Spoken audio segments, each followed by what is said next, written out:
اعوذ باللہ من الشیطان الرجیم بسم اللہ الرحمن الرحیم۔ 5ویں دن کی تراویح میں پڑھے جانے والے قرآن شریف کی تفسیر پیش ہے۔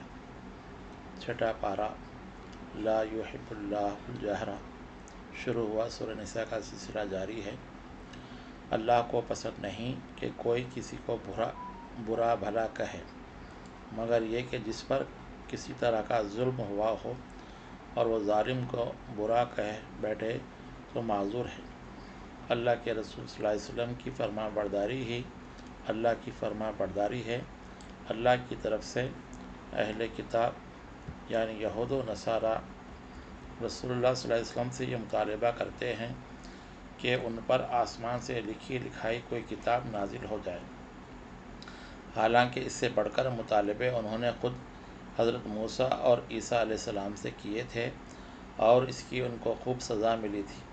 انہوں نے حضرت عیسیٰ علیہ السلام کو پھانسی پر چڑھانا چاہا تھا، لیکن اللہ تعالیٰ نے حضرت عیسیٰ علیہ السلام کو زندہ ہی اٹھا لیا۔ جس طرح حضرت نوح، ابراہیم، اسماعیل، اسحاق، یعقوب، ایوب، یونس، موسیٰ، ہارون، داؤد، سلیمان اور عیسیٰ علیہ السلام پر اللہ کی طرف سے وحی آئی، اسی طرح حضرت محمد مصطفیٰ صلی اللہ علیہ وسلم پر وحی آئی اور وہ نبی بنا کر بھیجے گئے، اور بہت سے ایسے رسول بھی ہوئے جن کا ذکر نہیں کیا گیا۔ حضرت عیسیٰ علیہ السلام کو اللہ تعالیٰ کا بندہ بننے میں کوئی عار نہیں ہو سکتا، اور اللہ کے جو مقرب فرشتے ہیں ان کو بھی اس میں کوئی عار نہیں۔ جو قرآن سے ہدایت پائے گا وہی صراط مستقیم پر ہوگا۔ سورہ نساء کے ختم پر کلالہ کی میراث کے احکام بھی بیان کر دیے گئے، جبکہ اولاد نرینہ نہ ہو تو کس طرح میراث تقسیم ہوتی ہے، جب بھائی بہن ملے جلے ہوں تو کیسے میراث تقسیم ہو، ان تمام تفصیلات کو اللہ تعالیٰ یہاں تک یہ تمام مسائل کھول کھول کر بیان کرتا ہے۔ بسم اللہ الرحمن الرحیم۔ یا ایھا الذین آمنوا اوفوا بالعقود۔ سورہ مائدہ اس نصیحت کے ساتھ شروع ہوا کہ اے مسلمانوں، اپنے وعدوں کو پورا کرو اور اپنے دشمنوں کے ساتھ بھی زیادتی نہ کرو۔ نیکی اور پرہیزگاری کے کاموں میں ایک دوسرے کے مددگار بنو۔ گناہ اور زیادتی کے کاموں میں کسی قسم کا تعاون نہ کرو۔ جس قسم کے جانوروں کے کھانے کی ممانعت کی گئی انہیں نہ کھاؤ۔ اس طرح مسلمانوں کی زندگی کو ہر لحاظ سے سنوار کر اللہ تعالیٰ نے مسلمانوں کے دین کو درجے کمال پر پہنچا دیا اور اپنی نعمتوں سے سرفراز فرمایا۔ الیوم اکملت لکم دینکم واتممت علیکم نعمتی ورضیت لکم الاسلام دینا۔ عبادات کے لیے جسمانی طہارت، غسل، وضو اور تیمم کے احکام دیے گئے اور معاملات میں عدل و انصاف اور تقویٰ پر زور دیا گیا۔ دشمنوں سے مقابلے کی صورت میں مسلمانوں کو اللہ پر پوری طرح بھروسہ اور توکل کرنا چاہیے۔ بنی اسرائیل کو ان کا عہد اقرار یاد دلایا گیا کہ وہ اللہ اور اس کے رسولوں کے احکام کی پوری طرح پابندی کریں گے، لیکن وہ اپنے اقرار سے پھر گئے اور انبیاء کی بابت غلط عقائد پھیلانے لگے۔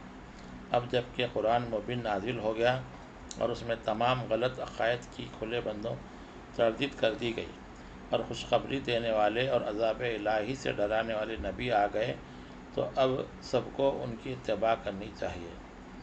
حضرت موسیٰ علیہ السلام نے جب فرعون کے مظالم سے نجات دلا کر ان کی قوم کو لڑنے کے لیے آمادہ کرنا چاہا تو ان کی قوم لڑنے سے پیچھے ہٹ گئی، اور موسیٰ علیہ السلام سے ان کی قوم کے لوگوں نے صاف کہہ دیا کہ موسیٰ اور ان کا خدا لڑنے جائیں اور وہ لوگ وہیں بیٹھے رہیں گے۔ حضرت آدم علیہ السلام کے لڑکوں حابیل اور قابیل کا قصہ بیان کیا گیا کہ کس طرح قابیل نے اپنے بھائی حابیل کو قتل کر دیا اور بعد میں پشیمان ہوا کہ کیا کرے، آخر ایک کوے غراب سے بھائی کی لاش کو دفن کرنا سیکھا۔ اے ایمان والو، اللہ سے ڈرتے رہو اور اس تک پہنچنے کی ذریعے کی جستجو کرو۔ آگے ارشاد ہوتا ہے کہ چوری کرنے والے مرد یا عورت کے ہاتھ کاٹ دینا چاہیے، اور عدل و انصاف کرتے وقت کسی بڑے یا چھوٹے کی رعایت نہیں کرنی چاہیے۔ تورات میں بھی اسی طرح قصاص اور انصاف کرنے کے احکام دیے گئے کہ جان کے بدلے جان، آنکھ کے بدلے آنکھ اور ناک کے بدلے ناک کا معاوضہ دلوایا جائے، اور بعد کی کتابوں میں ایسے ہی احکام دیے گئے، لیکن یہ لوگ جاہلیت کا حکم چاہتے ہیں۔ مسلمانوں، یہود و نصاروں کو دوست نہ بناؤ، کیونکہ یہ لوگ یہ چاہتے ہیں کہ تم کو اپنی ملت میں شامل کر لیں، اور اگر تم ان میں مل جاؤ گے تو اللہ تعالیٰ ایک دوسری قوم ایسی پیدا کرے گا کہ وہ تم سے زیادہ اللہ کی مرضی کے مطابق کام کرے گی، اور جو اللہ اور اللہ کے رسول صلی اللہ علیہ وسلم اور مسلمانوں کا دوست رہے گا تو اسی کا بول بالا ہوگا۔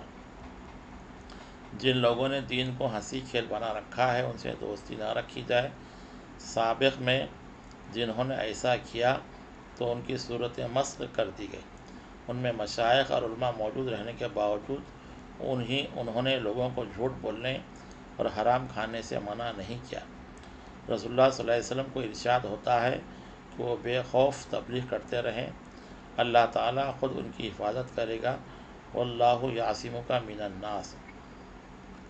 اہل کتاب پر یہ واضح کر دیا جائے کہ حضرت عیسیٰ علیہ السلام اللہ کے بیٹے نہ تھے بلکہ اللہ کے رسول تھے، اور ان کی والدہ حضرت مریم اللہ کی نیک بندی تھی، اور اہل کتاب کو اپنے دین میں زیادتی اور غلو نہیں کرنا چاہیے۔